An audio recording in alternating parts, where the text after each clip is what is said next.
तो स्टूडेंट्स, इसके first lecture में, लास्ट लेक्चर में हम लोगों ने इवोल्यूशन में फर्स्ट सिचुएशन देखी थी और उस फर्स्ट सिचुएशन में ये देखा था कि किस तरह से हमारे जो रेड बेटल्स होते हैं उनकी संख्या डिक्रीज होती है और ग्रीन बेटल्स की संख्या क्या होती है, घटती है। ठीक है, ये सिचुएशन फर्स्ट में हम लोगों ने देखा था।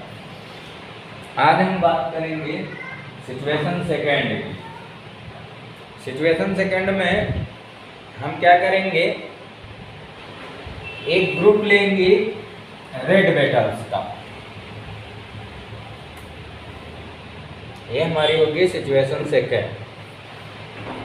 सिचुएशन सेकेंड में भी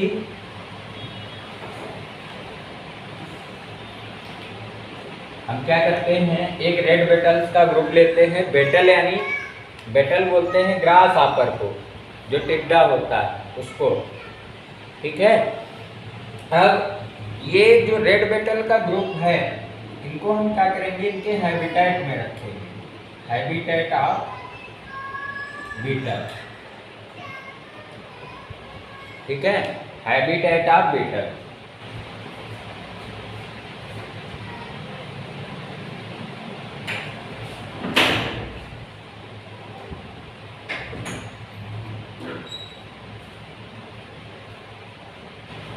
अब हैबिटेट में रखने के बाद में ये जहाँ पर रह रहे हैं उसके जो प्लांट हैं वो प्लांट काहे से पीड़ित हैं, सफरिंग फ्रॉम, या सीधे सीधे लिख दीजिए कि ये जो बीटल होंगे ये काहे से पीड़ित होंगे, suffer from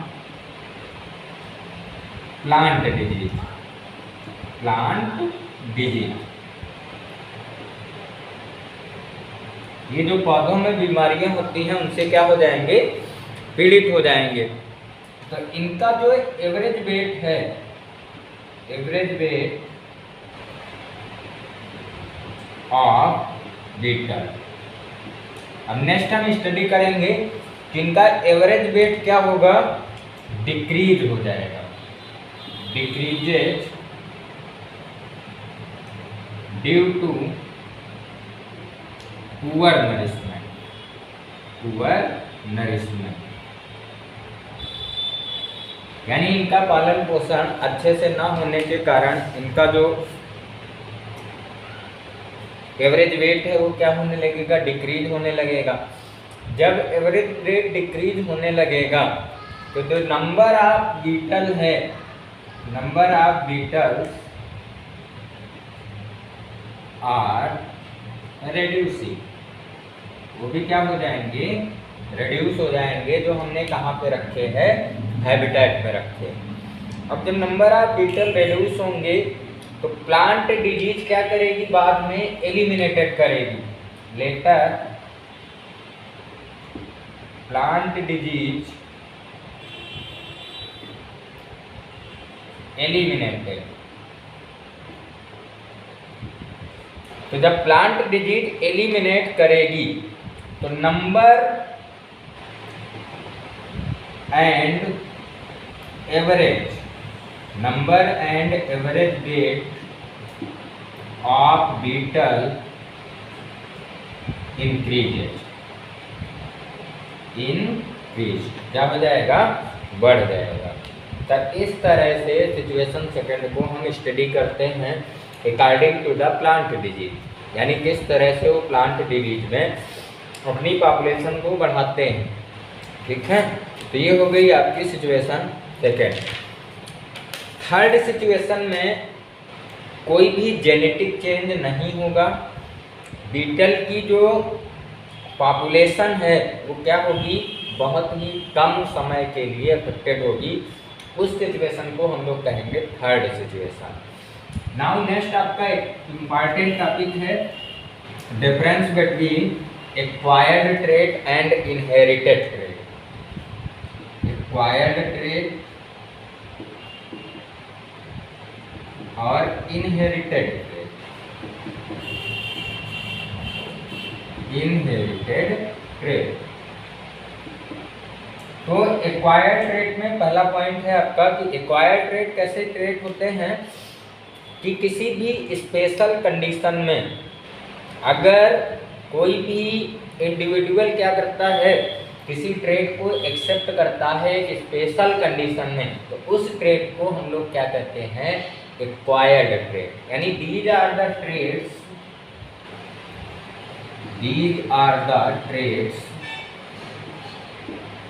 which are developed in an individual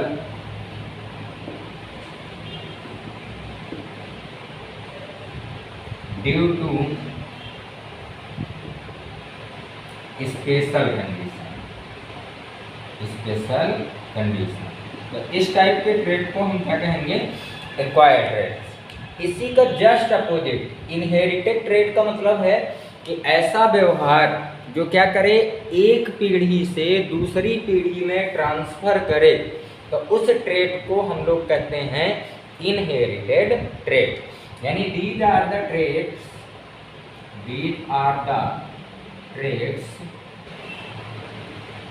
which are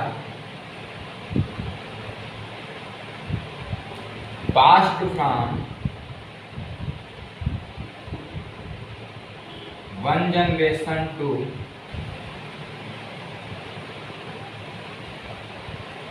next generation।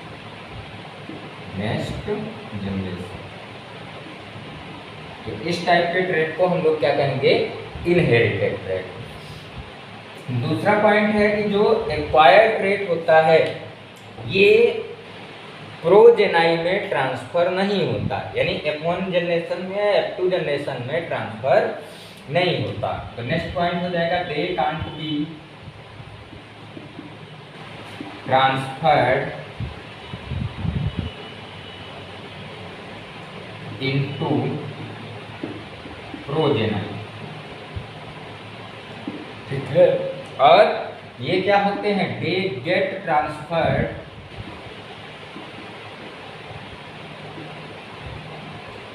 To the progeny, यानी ये प्रोजेनाई में ट्रांसफर होते हैं। थर्ड पॉइंट है आपका कि जो एक्वायर्ड ट्रेट होता है ये डायरेक्टली इवोल्यूशन में हेल्प नहीं करता। तो दे या this trait can't help in direct evolution.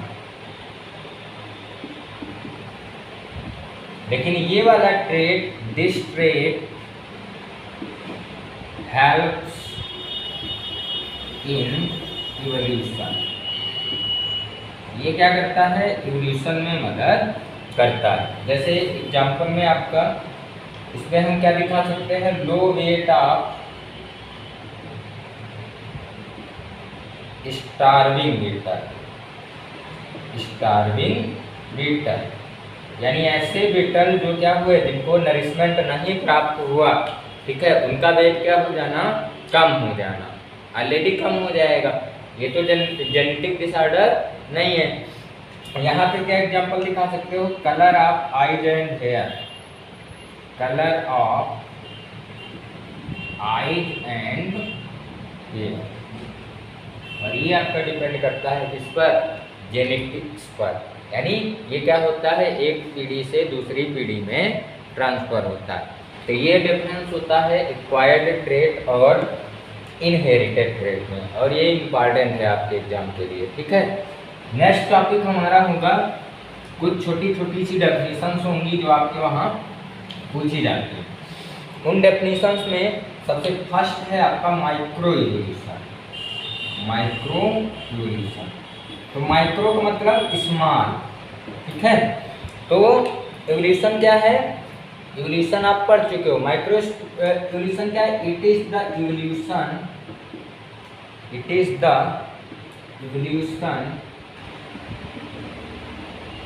which is an or small scale, small scale, यानी जब छोटे स्तर पर डेवलपमेंट होगा तो उसको हम लोग क्या कहेंगे, माइक्रो इवोल्यूशन कहेंगे। जैसे एग्जांपल में change in the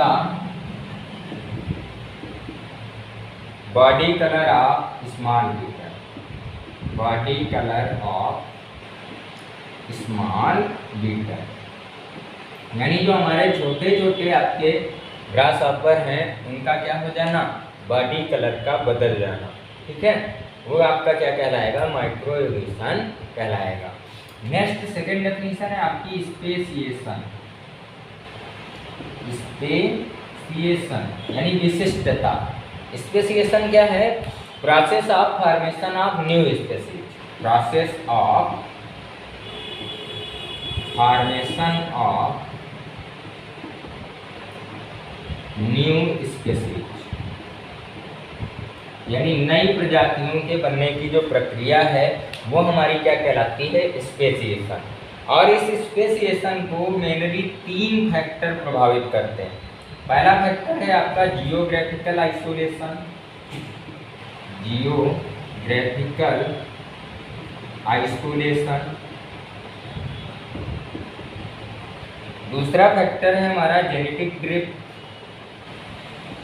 genetic drift. तीसरा फैक्टर है हमारा वेरिएशन। तो ये 3 फैक्टर्स हैं जो क्या करते हैं, स्पेसिएशन को प्रभावित करते हैं, ठीक है। इन तीनों फैक्टर के द्वारा क्या होता है, स्पेसिएशन हमारा प्रभावित होता है, ठीक। नेक्स्ट आपकी डेफिनेशन है स्पेसीज, यहाँ पे वर्ड आया स्पेसीज, तो हम जानेंगे कि स्पेसीज किसको कहेंगे। तो नेक्स्ट में है स्पेसीज यानी जातियाँ क्या हो सकती हैं, स्पेसीज। तो स्पेसीज क्या है, जातियाँ मतलब एक group of the similar individual. जातियों का मतलब है कि समान ऑर्गेनिज्म का जो ग्रुप होगा, ठीक है, किसी भी पॉपुलेशन में, जो कि क्या कर सके, आपस में इंटरब्रीड कर सके, यानी आपस में रिप्रोडक्शन कर सके, और क्या कर सके, फर्टाइल ऑफ स्प्रिंग दे, यानी बच्चों को पैदा करने की जिनमें क्षमता हो, तो वो हमारी क्या कहलाएंगी, स्पीशीज कहलाएंगी। तो a group of similar, a group of similar individual which in a population that can, इसको with करिए, with in a population that can interbreed and produce fertile offspring, यानी ऐसे नेक्स्ट जनरेशन ऐसी हो जो क्या कर सके, फर्टिलाइजेशन कर सके, तो उनको हम क्या कहेंगे, स्पीशीज कहेंगे, ठीक है। नेक्स्ट आपकी डेफिनेशन है जीन फ्लो, जीन फ्लो यानी जीन फ्लो हम किसको कहेंगे, तो जो जीन फ्लो हमारा अकर होता है वो पॉपुलेशन के बीच में ही अकर होता है, यानी ऐसी पॉपुलेशन जो क्या हों, कंप्लीटली सेपरेटेड हों, उनके बीच में जीन फ्लो अकर होता है। तो जीन फ्लो क्या है, it occurs between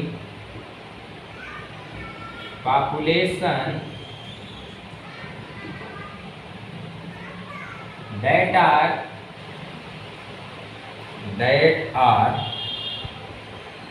partly but not completely separated, completely separated, ठीक है। तो उसको हम क्या कहेंगे, जीन फ्लो कहेंगे, ठीक है। नेक्स्ट, अब इसमें जैसे मान लीजिए हम क्या ले लें, एक सब पॉपुलेशन लिया मैंने,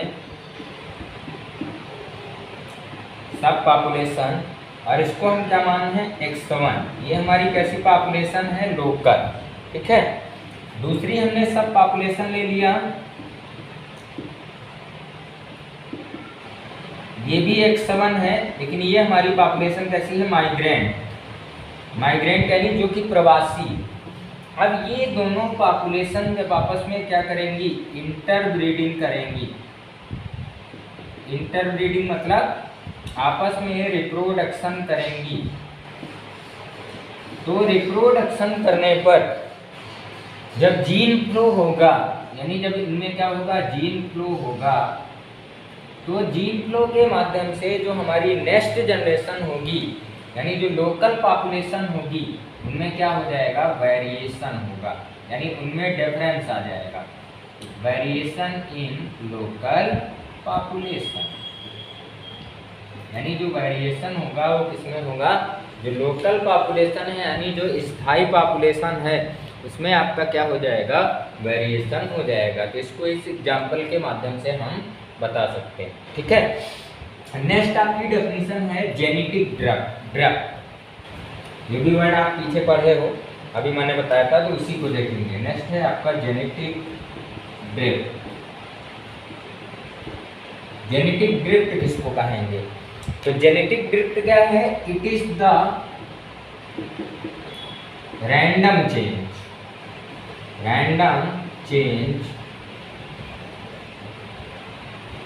in the frequency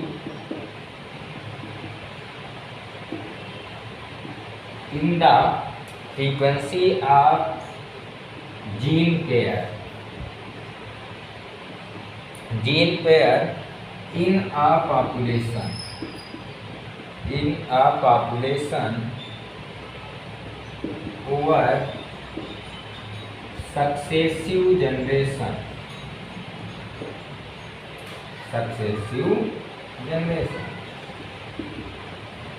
तो जेनेटिक ड्रिफ्ट क्या है कि अगर हमारी कोई सक्सेसिव जनरेशन है, ऐसी जनरेशन जो सक्सेसफुल है, उनमें क्या हो जाए, जो जीन पेयर हैं या जो एलील हैं, उनकी फ्रीक्वेंसी में रैंडमली चेंजमेंट हो जाए, तो उस घटना को हम लोग क्या कहते हैं, जेनेटिक ड्रिफ्ट कहते हैं। ठीक है, अब नेक्स्ट आपका टॉपिक होगा नेचुरल सिलेक्शन, उसको हम नेक्स्ट वीडियो में आप लोगों को देंगे। तब तक के लिए थैंक्स।